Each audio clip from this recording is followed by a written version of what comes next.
Strobe Studios presents Michael Helgens and Greg Kilberger in The Watson Files.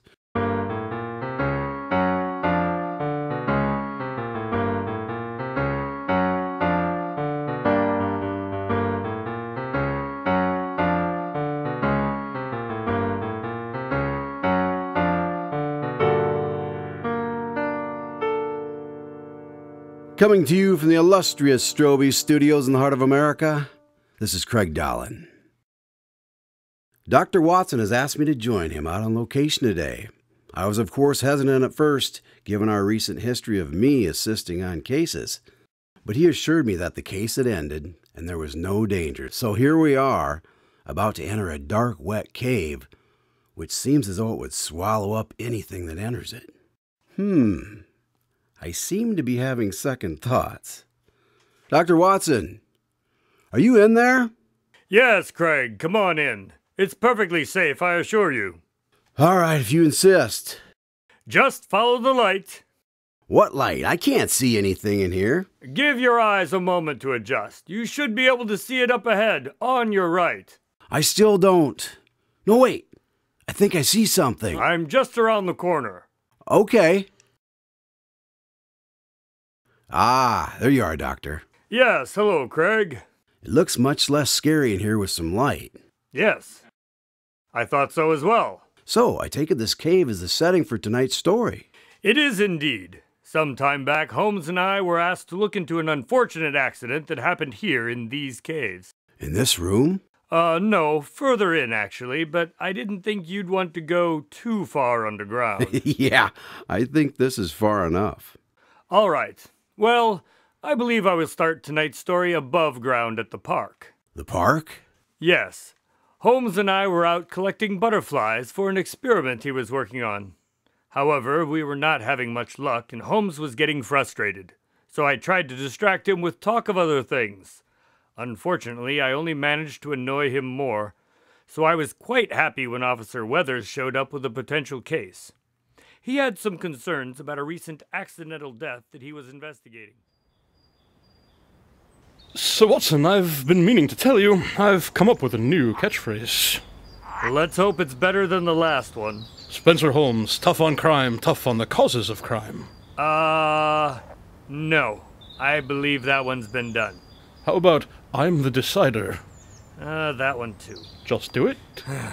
Can't you come up with anything original? Where's the beef? Now you are just being ridiculous. The rent is too... Where are all of the butterflies this afternoon? What? That doesn't make any sense. No, not as a catchphrase. I mean, we haven't seen very many butterflies. You know, you're right. Perhaps they're not all back from their migration yet. Holmes, butterflies don't migrate. They do indeed, Watson. What else would they do all winter? I don't rightly know. They migrate. You're serious? Quite serious. All right then, I suppose they could migrate. I don't know a lot about the subject. How about that one, Watson? Spencer Holmes, quite serious. Spencer, there you are. Officer Weathers, how did you know we were here? Well, he's psychic, of course. You didn't know that, Watson? I talked to Holmes earlier on the phone, and he told me where he was going. Why does everyone always have to ruin my fun? Holmes, I was wondering if you had some time to look into something for me. Of course, Max. What is it? Well, I'm not sure. I just left the scene of an accidental death, and... You don't believe it was accidental? Well, let's just call it a hunch. Okay, I do hunches. Hey, maybe that could be your catchphrase, Holmes. What? Detective Spencer Holmes. I do hunches.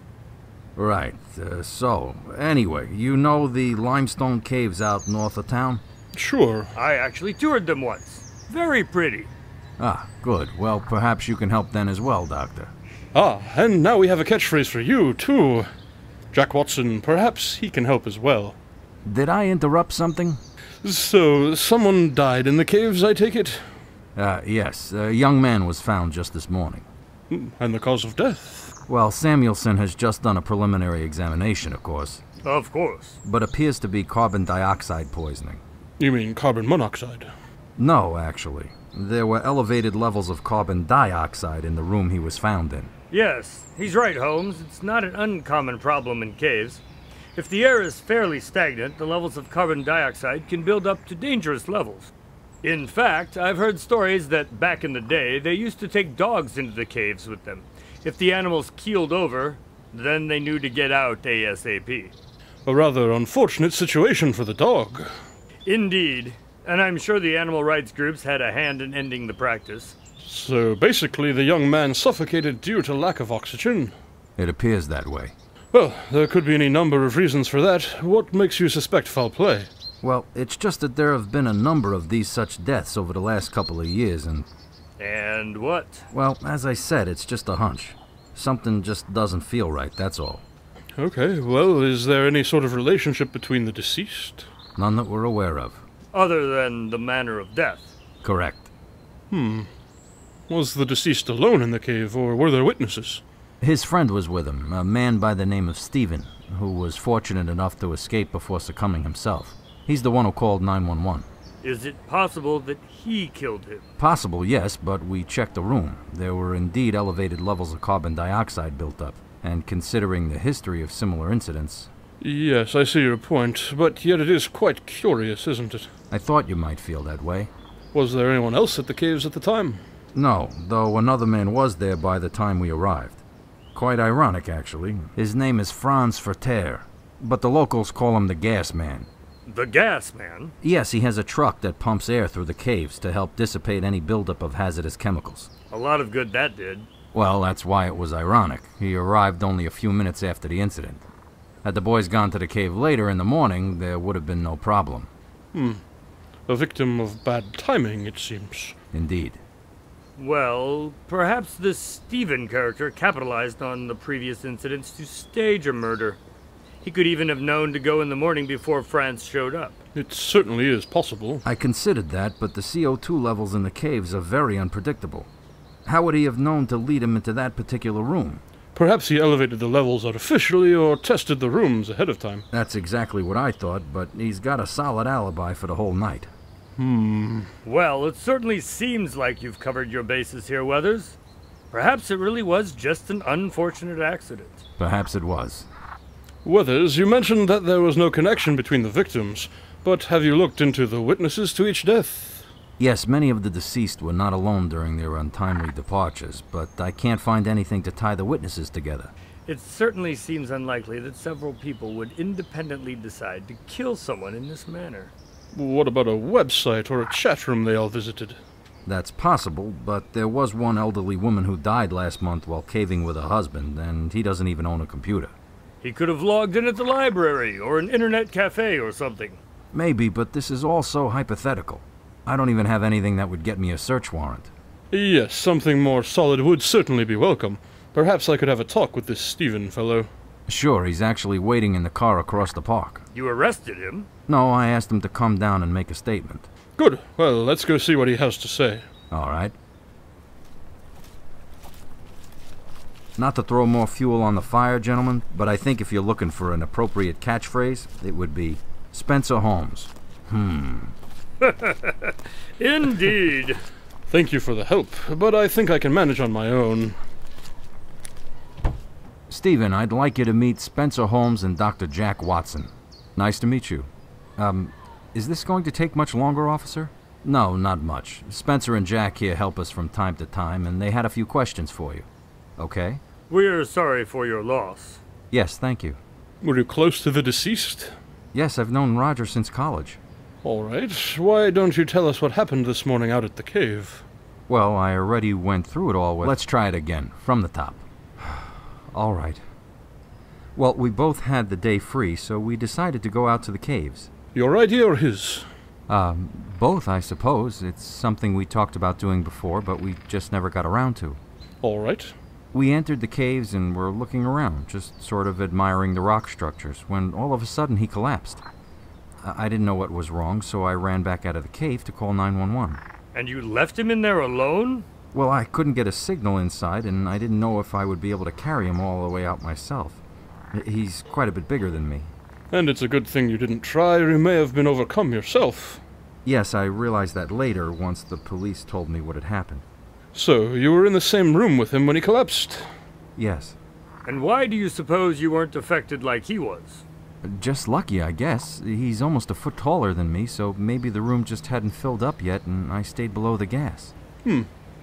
Well, that does sound like quite a stroke of luck. Yeah, if you don't count losing a good friend. Indeed. Weathers, I think I've heard enough. You can go ahead and rest him now. What? Based on what? Oh, come on, surely one of you caught that, right? All right, Watson, how was it that you said they used to make sure the cave was safe? They took a dog with them. And why would the dog be affected first? Well, I suppose because he is lower to the ground. And that is important because... Well, carbon dioxide is heavier than air, so it settles near the ground. Well, then why was the taller of the two the one that died? Precisely. So the question now is, who were you working with? I think I want a lawyer. You can call one when we get down to the station. Turn around. All right, Holmes, so how do we prove this? I would suggest checking his financials. I'd be willing to bet that he recently paid a large sum of money to Mr. Frank Ferter. The gas man? The same, and if you go back and check, you'll find similar deposits in Mr. Ferter's account corresponding to the previous deaths. What are you saying, Holmes? I'm saying that a hitman has been operating here in town without suspicion, and it's time we put a stop to it.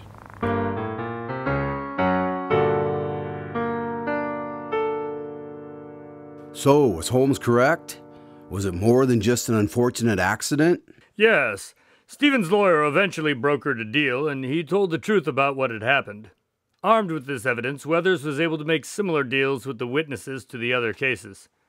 Apparently, Mr. Ferter was a hired killer, and people would simply pay him and let him know when to pump the cave full of CO2. Then, under the guise of clearing the place out, he would set the trap. All they had to do was send the victim into the cave alone, and they would never come back out. That's quite a way to kill someone.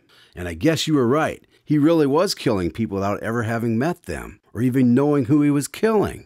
And not to be outdone, Holmes solved the case without visiting the crime scene or meeting the killer. Yes, I suppose he did.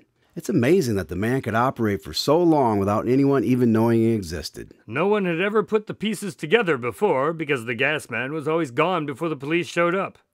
It was mere coincidence that Weathers happened to be in the area and arrived so quickly on this occasion. So, I guess in actuality, it was the gas man who was the victim of bad timing. Indeed. Well, that was very intriguing. I can't wait to hear what you'll have for us next week. Yes, next week I plan to tell you about a ship that was lost at sea in the Bermuda Triangle. That could apply to a lot of ships, I believe. Yes, but this one was unique in that it appeared to have been attacked by aliens. Aliens? That's what the recording indicated. You're serious? Quite. Well, this should prove to be quite the story. I look forward to hearing all about it next week. Tonight's Watson Files adventure was written by Scott Strosahl. Spencer Holmes and Dr. Watson were played by Michael Helgens and Greg Kilberger. Additional voices were performed by Steve Rimpici. Until next week, this is Craig Dahlen saying good night from Strobe Studios.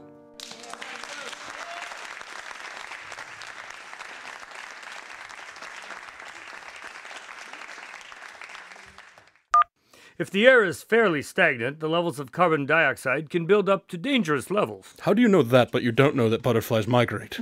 Because I don't hang out dancing and prancing with butterflies, but I do enjoy a nice dank cave. Oh, there's more. And that's going at the end. You're welcome. Oh, come on, surely one of you caught that, right? I did, actually. Yeah, whatever, Watson. Liar. I haven't read this yet, but I did figure it out. I believe that Greg did. But Watson did not. Oh, no, probably not. Yes. Yes. Come on, Greg, where you at? Yes, but this one was unique in that it appeared to have been attacked by aliens.